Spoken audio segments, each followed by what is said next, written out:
오늘 주신 하나님 말씀은 신약 성경 마태복음 6장 19절에서 21절까지 말씀입니다.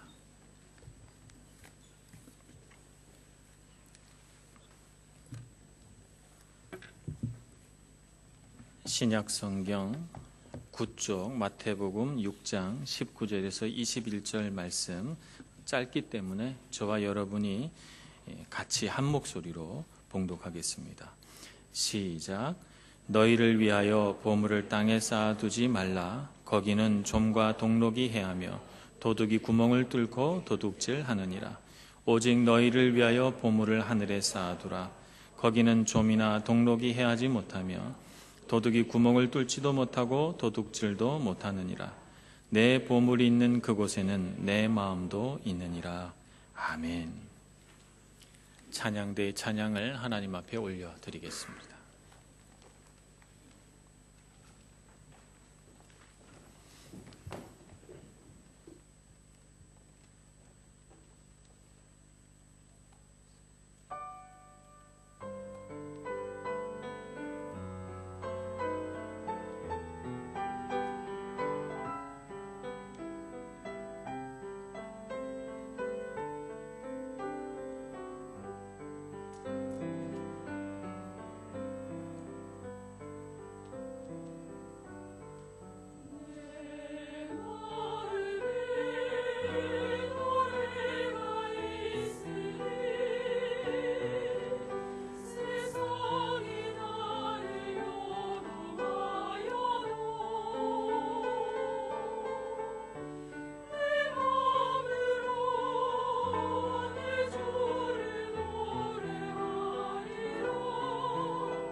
찬양대의 찬양이 아주 영혼을 이렇게 위로하는 것 같은 그런 마음이 듭니다.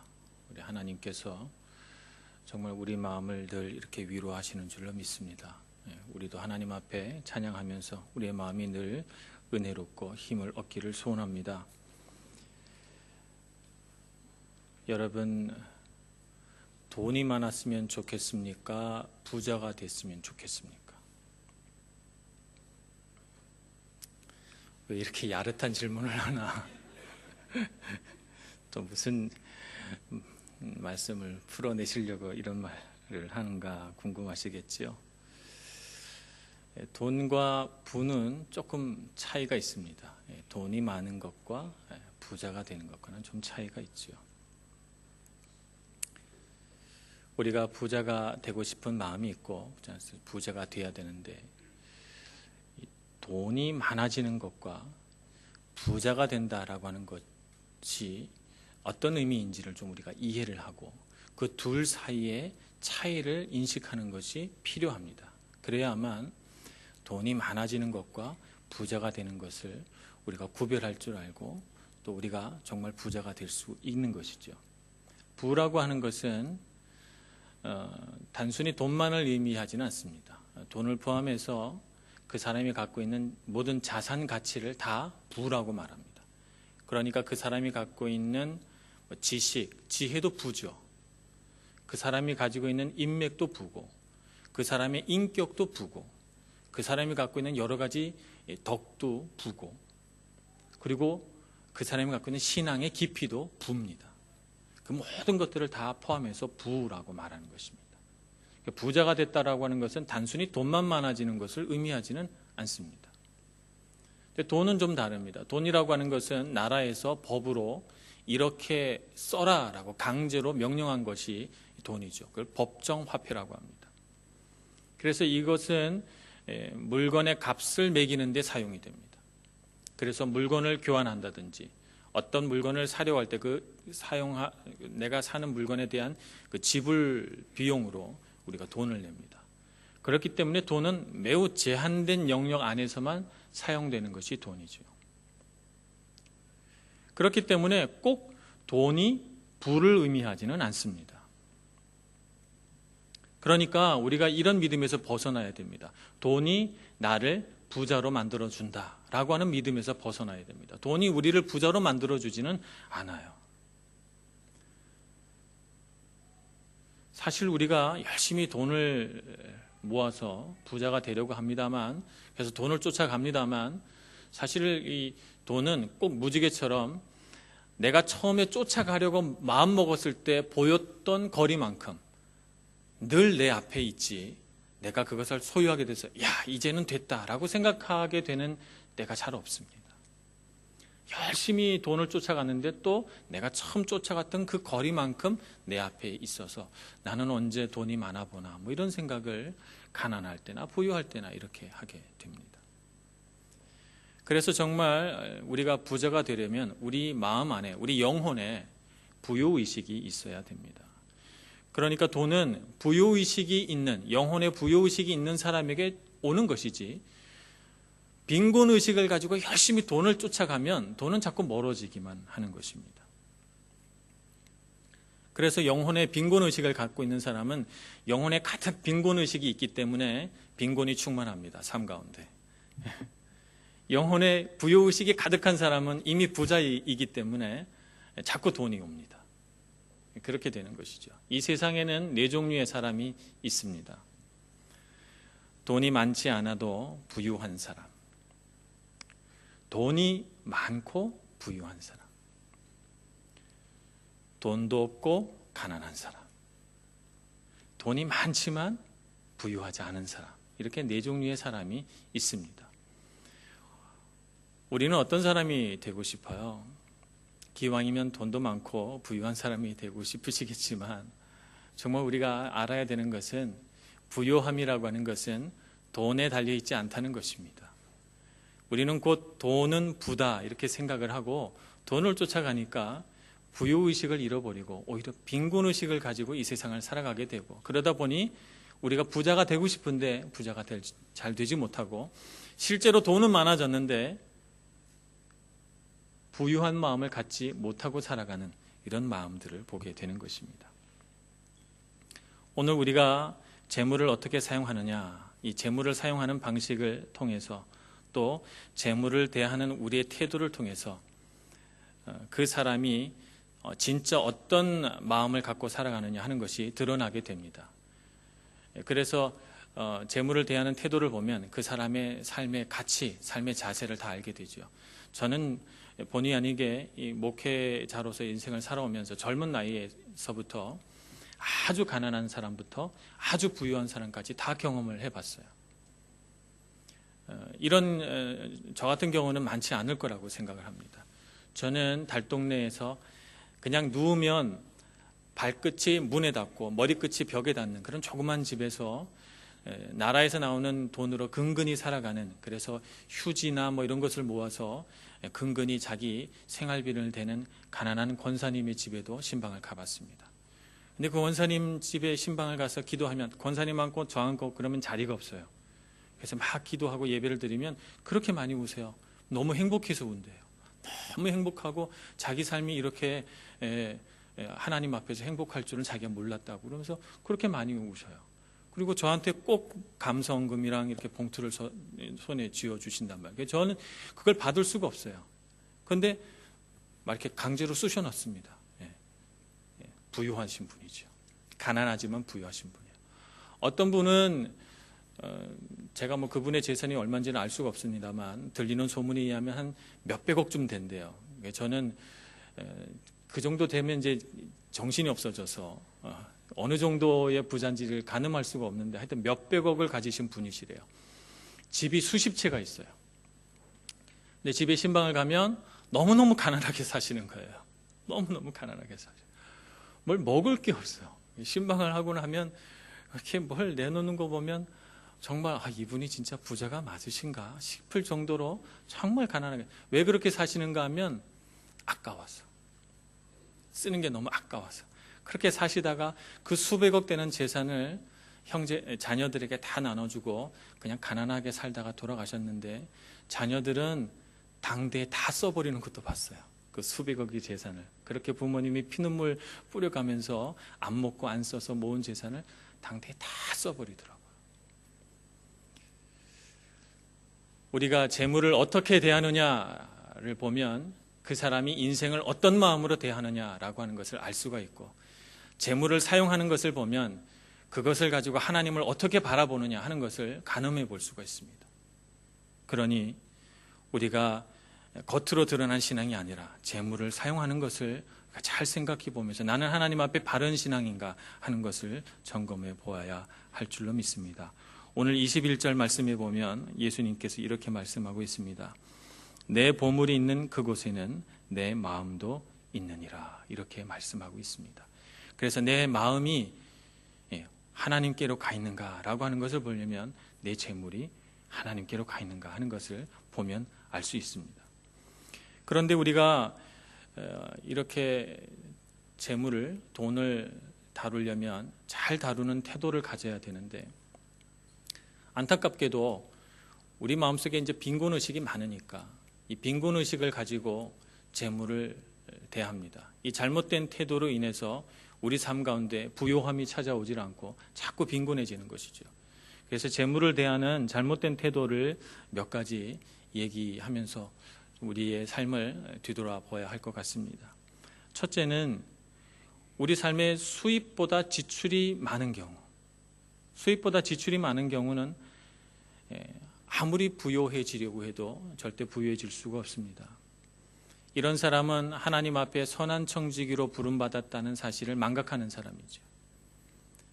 그래서 아무리 하나님께서 부어주고 또 부어줘도 자기에게 주어진 것에 감사하지 않고 더 많이 지출하고, 빈곤의식 때문에 나는 내가 갖고 있는 것이 작다고 생각하기 때문에 더 많이 쓰려고 합니다. 그러니까 이 많이 지출하려고 하는 이 빈곤의식에서 탈출하지 못하는 한 절대 부유함을 누릴 수가 없게 됩니다.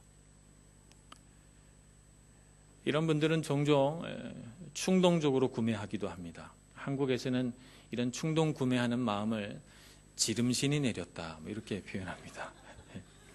여기 분들은 잘 모를 수도 있어서 설명을 좀 드리면, 한국에서는 물건을 산다 그럴 때 충동 구매하는 것을 질렀다 이렇게 표현합니다. 그래서 지르는 그 마음이 내 마음에서 나온 게 아니고 난 안 하고 싶은데 지른 거기 때문에 지름신이 내린 거죠. 그래서 저는 그 표현을 이렇게 생각을 해보면서, 안 믿는 사람도 충동 구매는 사탄의 역사라고 생각하는구나 그렇게 제가 이렇게 생각을 했어요. 그래서 참 하나님을 안 믿어도 그런 지혜는 있다, 이런 생각이 들더라고요. 충동 구매하는 것이죠. 어떤 미국에서 목사님이 홍콩에 있는 어떤 교회에 초대를 받아서 가시게 됐어요. 그랬더니 미국에 있는 그 교회 교인들이 목사님에게 이렇게 조언했습니다. 목사님, 홍콩에 가실 때는 빈 가방을 여러 개 갖고 가셔야 됩니다. 이렇게 얘기를 했어요. 그래서 왜 그래야 됩니까? 그랬더니 홍콩에 가면 똑같은 물건인데 미국보다 절반 이상 쌉니다. 그러니까 빈 가방을 많이 가져가셔서 많이 사오세요. 이렇게 얘기를 했답니다. 설마 홍콩도 참 발전된 도시인데 그럴 리가 있겠어 생각하고 홍콩에 가서 우연히 백화점에 들어가게 됐어요. 그랬더니 정말 똑같은 물건인데 미국보다 3분의 1 가격, 4분의 1 가격밖에 안 되는 거예요. 목사님 마음이 막 설레지기 시작하고 그래서 물건을 이렇게 하나 짓고 두 개 짓다 보니까 주어진 시간 안에 내가 필요한 물건들을 다 못 살까 봐 마음이 급해지더라는 거예요. 그래서 저기도 또 있고 저기도 또 있는데 내가 오늘 다 못 보고 못 사갖고 가면 어떡하지? 이런 생각이 들어서 식은땀이 나기 시작하고 카트를 밀고 가면서 마음이 막 조바심이 나고 그렇게 되더라는 거예요. 그 순간 목사님이 깨닫게 됐어요. 내 마음속에 만몬의 영이 역사하고 있구나. 그래서 내 마음을 사로잡아 가는구나. 목사님이 갑자기 무서워졌어요. 자기 자신이 두려워졌습니다. 그래서 옆에 있던 사모님에게 우리 이러지 말고, 나 이러다가 큰일 나겠으니까 우리 커피나 한잔 합시다 하고는 물건을 다 제자리에 놓고 커피를 한잔 하면서 가만 생각에 잠겼다가 이렇게 하기로 했습니다. 종이를 꺼내서 고마운 분들 몇 분들 이름을 쭉 적고 이분들에게 선물을 하자. 그래서 좋은 물건들을 몇 가지 골라서 목록에 써있는 대로 구입을 해서 선물을 다 했답니다. 그래야만 자기 마음속에 있는 이 만몬의 영이 역사하는 그 자리를 하나님의 은혜로 채울 수 있을 것 같다라고 하는 간증을 들은 적이 있습니다. 우리가 지출하려고 마음 먹으면 얼마든지 지출할 수 있습니다. 무엇이든지 자꾸 사고 싶고 내가 필요한 것인가 라고 하는 것을 질문하지 않고 무언가를 자꾸 구입하려고 하는 것은 우리 안에 빈곤의식이 있기 때문입니다. 우리 마음이 자꾸 빈곤의 영에게 휩쓸려 가기 때문입니다. 이런 사람은 자꾸 빚을 질 수밖에 없습니다.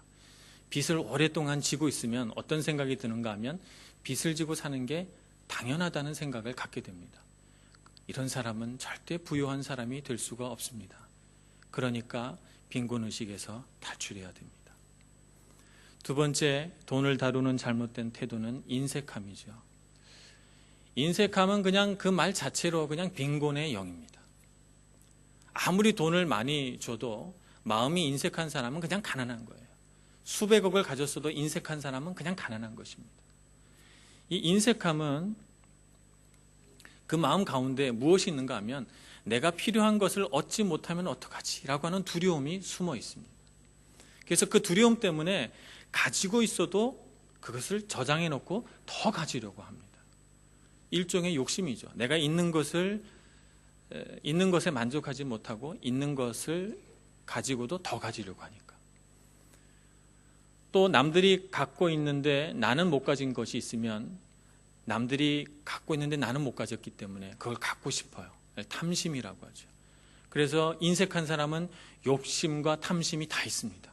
내가 있는 것은 더 많아져야 되고 내가 없는 것도 다 가져야 됩니다.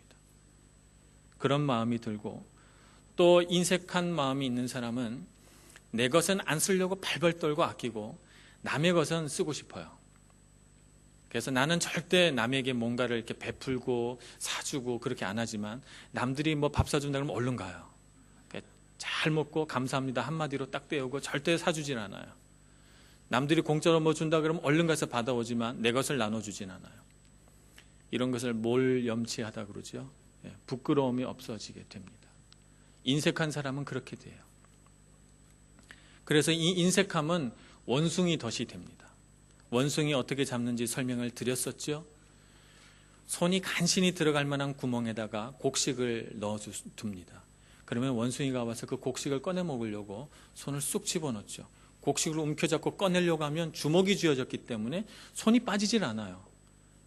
사냥꾼이 그 원숭이를 잡으러 옵니다. 그러면 당연히 손을 놓고 손을 빼서 도망가야 되잖아요.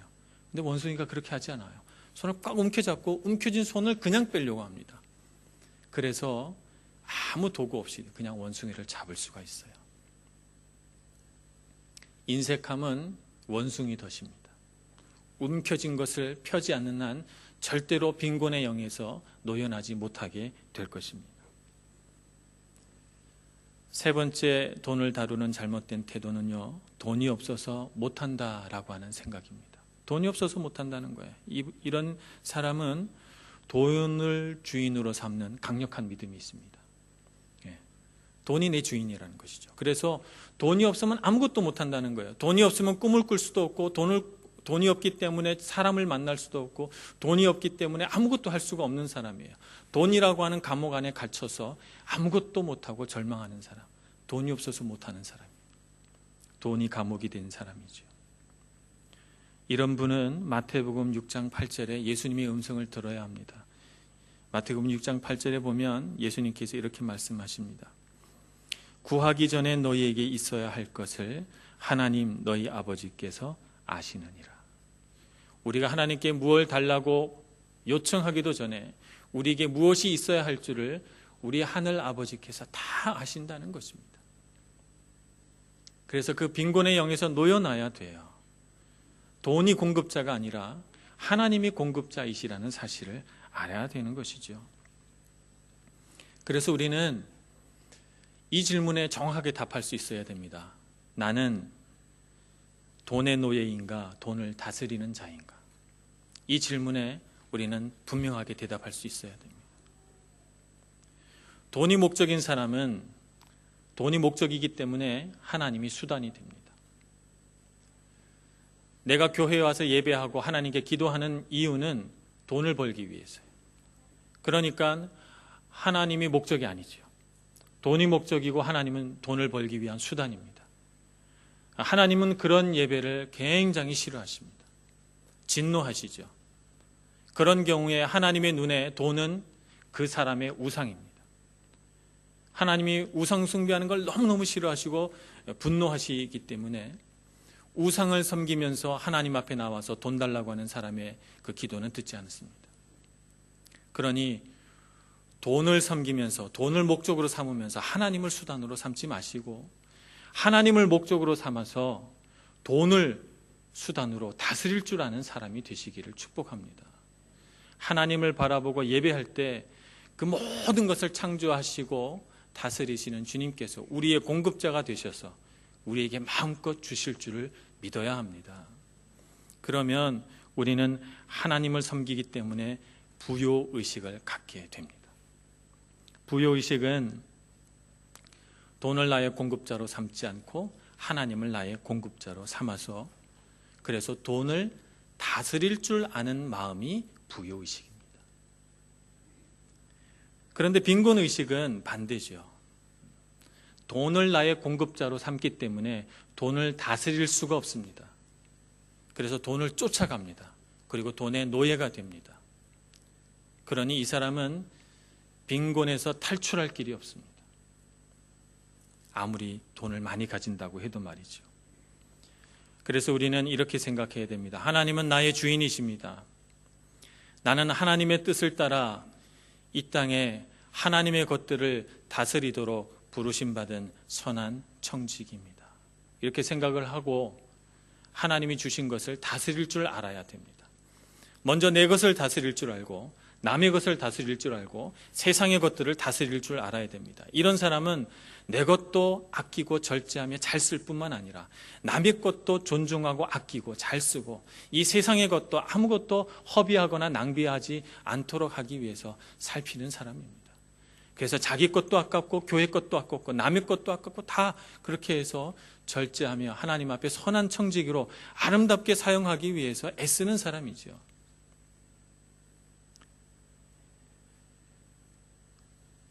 우리에게 있어서 부를 이루는 자원은 돈이 아닙니다. 부를 이루는 자원은 우리의 태도입니다. 태도를 어떻게 하나님 앞에 갖추어 나가느냐에 따라서 우리는 부유해지기도 하고 가난해지기도 합니다.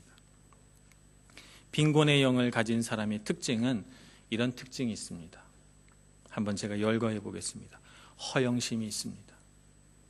그래서 조금밖에 없지만 많이 있는 척 허세를 부립니다. 시기합니다. 나는 갖지 못했는데 다른 사람들이 갖고 있으면 그 사람이 미워집니다. 과시합니다. 내가 조금 가졌으면 보여주고 싶어 합니다.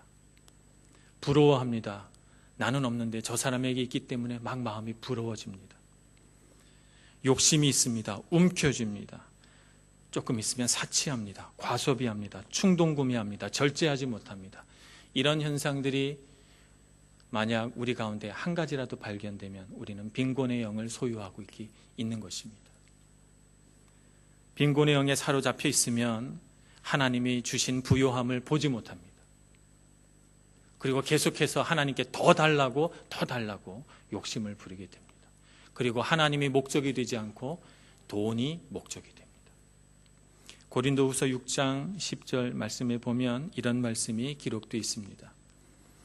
근심하는 자 같으나 항상 기뻐하고 가난한 자 같으나 많은 사람을 부요하게 하고 아무것도 없는 자 같으나 모든 것을 가진 자로다 라고 하는 말씀이 기록되어 있습니다. 아무것도 없는 자 같으나 모든 것을 가진 자, 누구일까요? 어떤 사람이 이런 사람일까요? 사도 바울은 이런 사람은 하나님과 함께 일하는 자다 이렇게 기록해 놓고 있습니다. 하나님과 함께 일하는 자, 선한 청지기죠. 선한 청지기는요, 내 손에 아무것도 없지만 모든 것을 가진 사람입니다. 사도 바울이 그런 사람이었죠. 그에게 여행 경비가 있었습니까?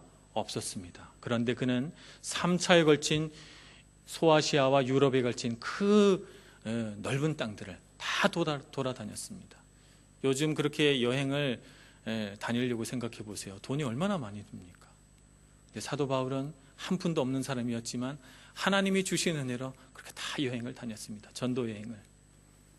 얼마나 많은 교회를 세웠습니까? 교회를 세우는데 돈이 안 듭니까? 그렇지 않습니다. 성경에는 기록되어 있지 않았지만 예배처소를 마련하고 사람을 모으고 예배하는데 분명 돈이 들었을 겁니다. 그러나 그는 한 푼도 없었어요. 그러나 그는 가는 곳마다 교회를 세웠습니다. 우리가 기억하는 수많은 교회들이 사도 바울의 능력으로 세워졌습니다. 손에 아무것도 없지만 모든 것을 가진 사람입니다. 그는 가난했지만 많은 사람을 부욕해 하는 사람입니다. 이런 사람이 진짜 부자죠. 우리가 부자가 되고 싶으면 사도 바울 같은 분들을 만나서 자꾸 따라다니고 연구해야 됩니다. 모든 것을 다 가진 사람이니까. 하나님 앞에서 우리가 돈을 바르게 사용하려면 가장 먼저 우선순위를 세울 줄 알아야 됩니다. 우리는 보통 이렇게 돈을 사용합니다.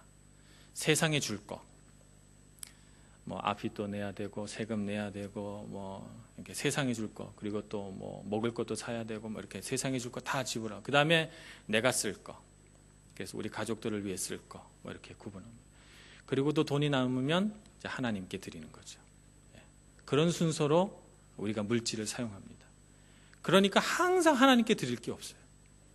그러니까 항상 가난한 거고 빈곤 의식 가운데 살아가게 되고 늘 하나님 앞에 나는 가난하다고 고백합니다. 순서를 바꿔야 됩니다. 하나님 앞에 가장 먼저 드리고, 그리고 나서 나의 쓸 것을 쓰고, 그리고 세상에 줘야 됩니다. 세상은 어떻게 하면 우리 호주머니에서 돈을 가져갈까, 이것만 생각하는데 왜 세상에 줄 것부터 먼저 계산합니까? 우리의 공급자 되신 주님 앞에 먼저 드려서 하나님 앞에 고백해야 되겠죠. 하나님 나의 공급자이십니다 라고 고백할 때 자꾸 우리에게 주시는 하나님의 공급의 통로가 커지는 것입니다. 그래서 신앙의 첫걸음은 11조입니다. 11조를 하지 않으면 신앙의 첫걸음도 떼지 못한 겁니다. 하나님의 공급자, 하나님께서 우리의 공급자인 것을 전혀 모르는 것이죠.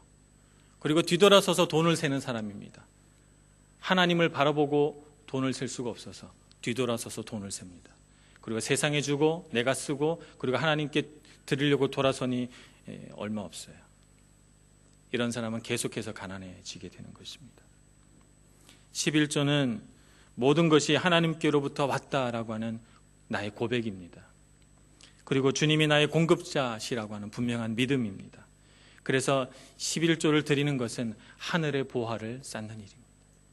하늘의 보화를 쌓는 일이고 내가 이 세상 가운데 열매를 거두기 위해 하늘에 씨를 뿌리는 과정입니다. 씨를 뿌려야 거둘 것 아닙니까? 그런데 우리는 씨를 뿌리지도 않고 하나님께서 주시기를 간구합니다.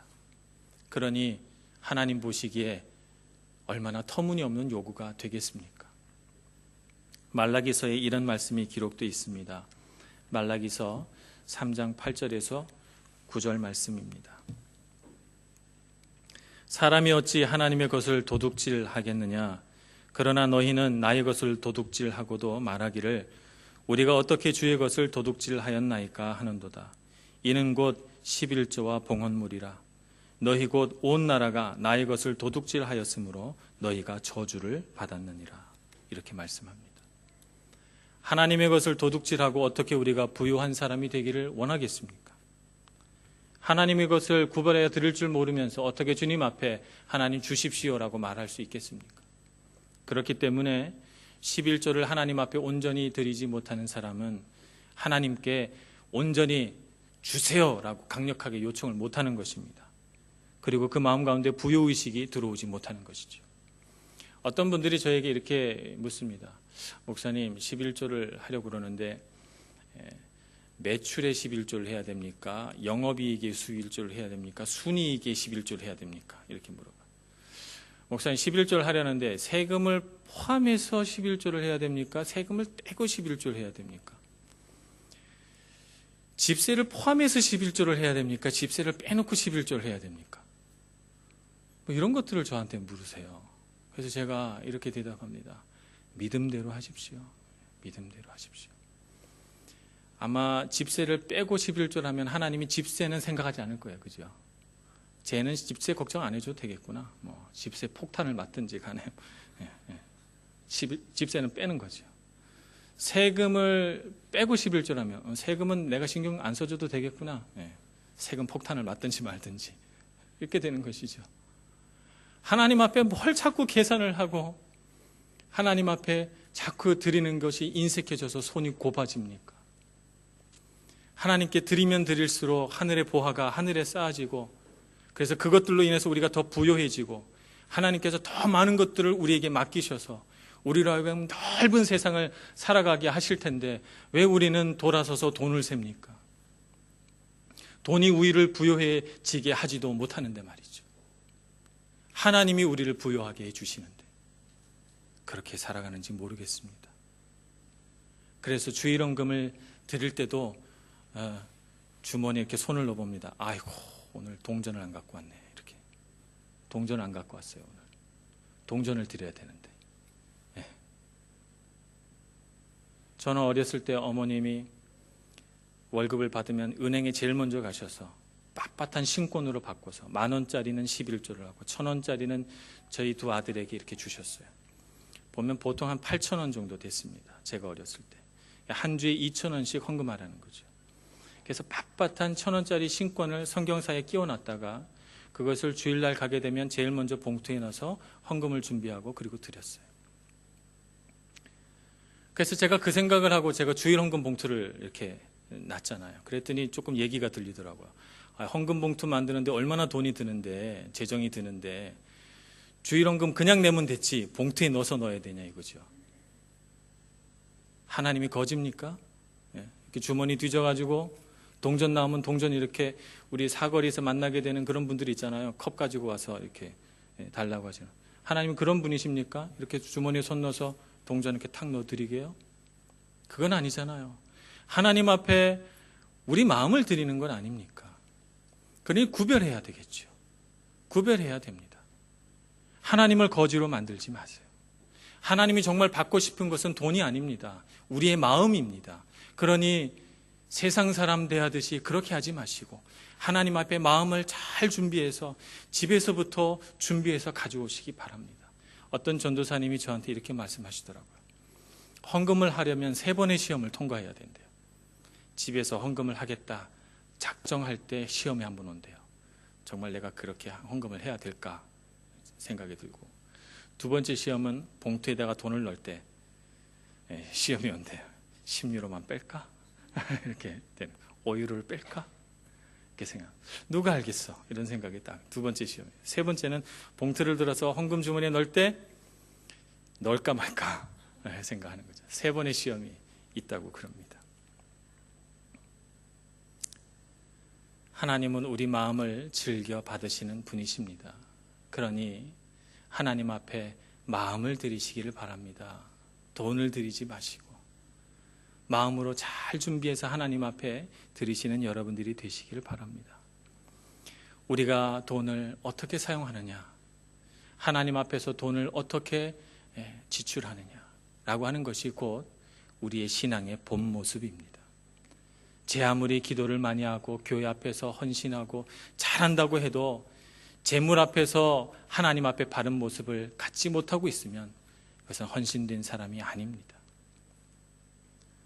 돈을 잘 사용해서 하나님 앞에 영광 돌릴 줄 아는 사람이, 그런 사람이 자유한 사람이고 하나님의 은혜를 누릴 줄 아는 사람이고 주님의 복된 통로가 돼서 이 세상의 많은 사람들을 부욕해 할 사람이고 하나님 앞에서 정말 부요한 사람이 될 사람입니다. 그러니 빈곤의 영을 가지고 부자가 될 줄로 착각하지 마시고 부요의식을 가지고 하나님 앞에 부자로 살아가셔서 정말 이 세상을 소유한 모든 부를 다 소유하시는 여러분 모두가 되시기를 간절히 축원합니다. 기도하겠습니다.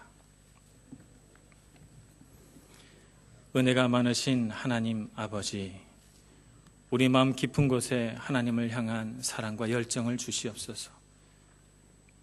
대충 믿는 신앙이 아니라 잘 믿는 신앙이 되게 해주시고 바르게 믿는 신앙인이 되게 하여 주시옵시고 하나님의 것을 도둑질하지 않으며 하나님께서 주신 재물을 바르게 사용하여 하나님 앞에 영광 돌릴 줄 알고 주님께서 주시는 그 놀라운 부요함을 누리고 사용할 줄 알고 다스릴 줄 아는 사람이 되게 하여 주시옵소서. 예수님의 이름으로 기도합니다. 아멘.